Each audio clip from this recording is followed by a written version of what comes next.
Well, congratulations More are good in news. order, right, for meteorologist Jacob Morse. So proud of you, Jacob, because you first got your American Meteorological Society Certified Broadcast Meteorology Seal, which is such an accomplishment, and now the National Weather Association Television Seal. Double seals there with your name. How cool that is. Good awesome. job. Thank you very love much. It. Takes a Thank you. lot of work and a lot of effort. So And you have nice both work. of your seals as well. But yes, a lot of effort and time went into that. We'll go into that process a little bit later on. But first, going into what it takes to be a meteorologist in the first place. You have to start off with a very strong interest in math and science.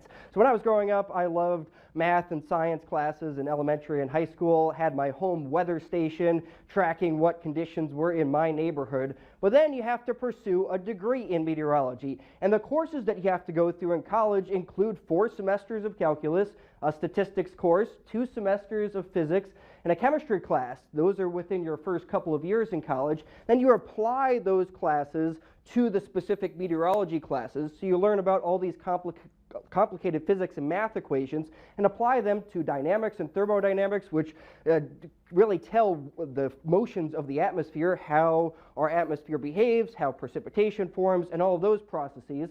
With measuring all of the different variables within meteorology, there's a specific course within that. Synoptic, large-scale meteorology, and then mesoscale, much smaller, fine-tuned things like thunderstorms. Those are each specific meteorology classes, forecasting classes, as well as even some programming classes that you're required to take. So it's a pretty lengthy course load within that meteorology degree. And there's a number of universities that offer a meteorology degree. Not every single one. There's only one in North Dakota. That's the University of North Dakota in Grand Forks. They have the atmospheric science degree there. And within our weather team here, Kevin graduated from the University of Kansas with his atmospheric science meteorology degree. Henry graduated from Jackson State University with his meteorology degree. I went to Penn State, and Heidi went to Rutgers University to get our meteorology degree. And that's really what you need in order to get a job in the field, getting that degree. But within the meteorology degree in Penn State, we had a bunch of different options. And the atmospheric science option really focused on physics and chemistry and going more in depth into those and how they relate to the atmosphere and our oceans. There was the environmental meteorology option where it links weather to land, water, soils, and plants, how weather impacts those specific parts of our globe. Weather risk management is a really interesting and emerging and growing field within weather, and that's where people are trained in risk, finance, and decision making, and they're getting employed with industries including energy, agriculture, and insurance. So how does the weather impact an insurance company? How does the weather impact someone who's growing cocoa beans and then has to ship those to the United States to make chocolate? How does that impact the prices? So weather risk management is really an interesting subset of meteorology. And the weather forecasting and communications option is what I specialized in.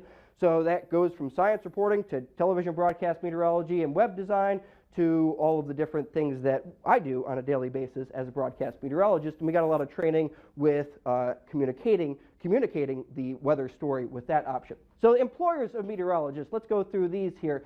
So weather forecasts and warnings, that kind of overall umbrella. With the public sector, you have the National Weather Service, NOAA. We went through all of the different national centers for environmental protection. Those are employers of meteorologists, and they provide a lot of great products and data. The private sector, they're for-profit forecasting services for specific clients, so more tailoring the forecast to gas and electric companies, commodity traders for crops. And then decision support services are done by both the public and private sectors, where you're looking at the weather information for specific events. So let's say there's a concert or a sporting event, really honing in on the forecast for that specific event and how that plays out. Information services and data, so tailoring products and displays of information in order for construction projects to go smoothly, for weather-sensitive businesses. The military is a big employer of meteorologists, from the Air Force specifically, the hurricane hunters. I even know someone who graduated from Penn State who works with the U.S. Space Force at Cape Canaveral to make sure that rocket launches go off smoothly in terms of having favorable weather conditions. For atmospheric research, there's many different fields and specialties of research, and that's usually done at universities where they employ professors, and they teach meteorology and also support graduate student research. Technology development and support, designing, manufacturing, and market instrumentation for measuring variables of our atmosphere, so like rain gauges, thermometers, and even up to radars. Forensic services, having to reconstruct weather conditions for legal cases. They can even testify in trials. And then broadcast meteorologist is what we do, television, radio, or newspaper. But the specific tasks of broadcast meteorologists have to be weather forecasters, create our own forecasts, look at the current conditions and forecast models with always new data coming in, and then be graphic artists to build our graphics by hand. Some of them are automatically updating, but then we have to put those graphics in the right order to tell a good weather story that makes sense to you, the viewer, and be able to do this all with no script at a green screen or at a large bank of monitors. And then when we're off the air, be digital content creators and managers of social media in order to provide constant updates. So with these seals that Kevin and I have earned, these credentials are a mark of professional distinction and recognition from the National Weather Association and the American Meteorological Society.